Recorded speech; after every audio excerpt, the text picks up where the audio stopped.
Hi guys, today we are going to be talking about how to convert fractions to decimals. So when we are converting a fraction to a decimal, we have to divide.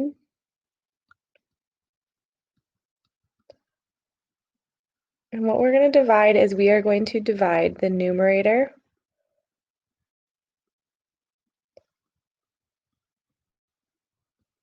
and the numerator is on top,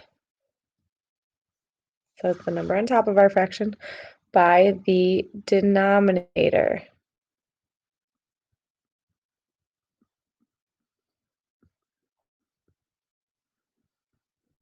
And the denominator is on the bottom. Okay, so in order to convert a fraction to a decimal, all we really have to do is divide and set up our division. Okay, so when we are setting up our division, just like we have here, when we are setting up our division, so we have our fraction, and in our fraction, we have our numerator on top, and we have our denominator on bottom.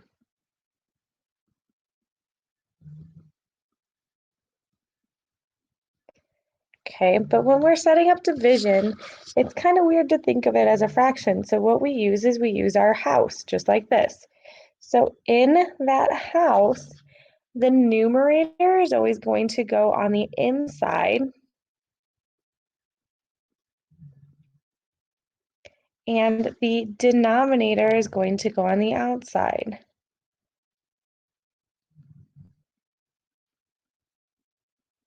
And one way you can think about this is the numerator is on top, and the top dog goes in the house. Okay, so think about it this way. If it was super duper duper hot outside and you only had room for one person in your house, you're going to let the most important person go inside. So, like if grandma was there, grandma would go inside because grandma struggles in the heat and she's the top dog of your family. Okay, so one way to remember it is the top dog goes in the house and you just flip your fraction over. So the numerator goes in the house, the denominator goes outside the house. Okay.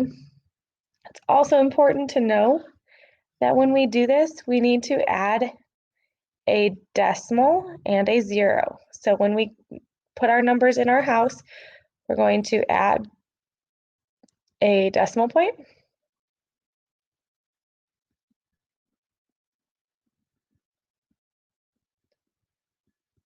and a zero so that we actually have the time or the things we need to be able to divide. All right, so now we're going to try some of these out on this practice page. So the first fraction we have is 3/8. So the 3 is going to go on the inside, and the 8 is going to go on the outside of my house. So the numerator goes on the inside. Remember we said we're going to add a decimal point and 1 0. Okay, when we're dividing, we remember to bring our decimal point straight up into our answer, our quotient. So I'm going to go ahead and do that. Okay, and then we're going to divide just like we did last week. Okay, so 8 goes into 3 0 times. 8 goes into 30 3 times. 3 times 8 is 24. So we're going to subtract 24. I'm going to borrow from here.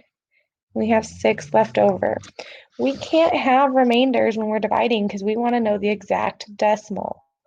Okay, so we're going to add another 0 and bring it down. Okay. So now we have to think, how many times does 8 go into 60? How many times? It is 7 times. So we're going to put a 7 up here. And we're going to do 7 times 8. And 7 times 8 is 56. So that's what we're going to subtract. Okay. And then 60 minus 56 is 4. We still can't have a remainder, so I'm going to add another 0 and bring it down. And 8 goes into 40 5 times. 5 times 8 is 40, and we don't have any more remainders. So that means my answer is 0 and 375 thousandths, or 0.375. When we are doing these decimals, you will only be asked to go to the thousandths place. So the thousandths place is the third decimal value. Okay, so this 5 right here is in the thousandths place. So that's as far as you guys have to go. If you get a problem that is a little bit more difficult, that keeps going, because there are some fractions that when you turn it into a decimal, it is going to keep going and going and going. Okay. All right, let's look at the second one here. The second one is 1/4, 1/4.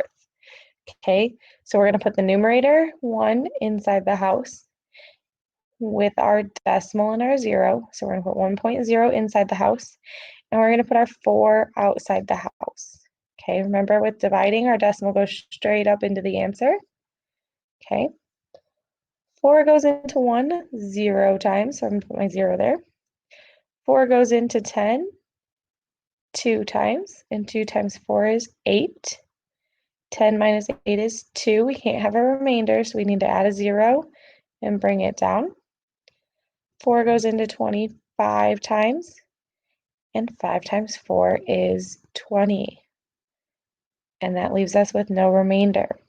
So that means 1/4 is equal to 0.25. Okay, or 0 and 25 hundredths. And if you think about this, 1/4. In a dollar, there's 4 quarters that make a whole dollar, and they're each worth 25 cents. So 1/4 is 0.25, which is how you would write 25 cents. So it kind of makes sense. All right, we're going to keep moving on. The next one we have down here is 3/5. So again, the numerator, the top number, goes inside the house, so the 3. The denominator, the bottom number, goes outside the house, the 5. We have to put our 0.0 on the inside of the house. We're going to bring our decimal straight up into our answer. And now we can divide. So 5 goes into 3 0 times. 5 goes into 30 6 times. And 6 times 5 is 30.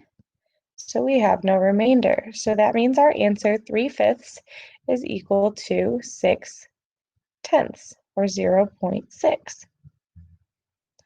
Okay, and our last one here is a little bit tricky. Okay, it is 7 and 7/10. It is a mixed number. So when we do a mixed number, this whole number part right here, we're going to ignore it. I'm just going to put it in my answer. So I know I need to have 7 wholes. And all I'm going to focus on is this 7/10 right here. So I'm going to put 7.0 on the inside and 10 on the outside. And we're going to bring our decimal straight up. Okay, 10 goes into 7 0 times. 10 goes into 70 7 times.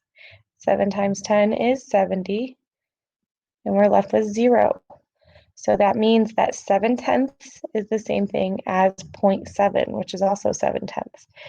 Okay, so now all we're going to do is this 0.7. We're going to put it back in our answer. So this is our whole number right there. And then this is our fraction. So we have both parts here. We had our whole number and our fraction. And so we have both of them into our answer. So make sure if you have a mixed number that your whole number just goes over, and then you worry about the fraction to add the decimal at the end.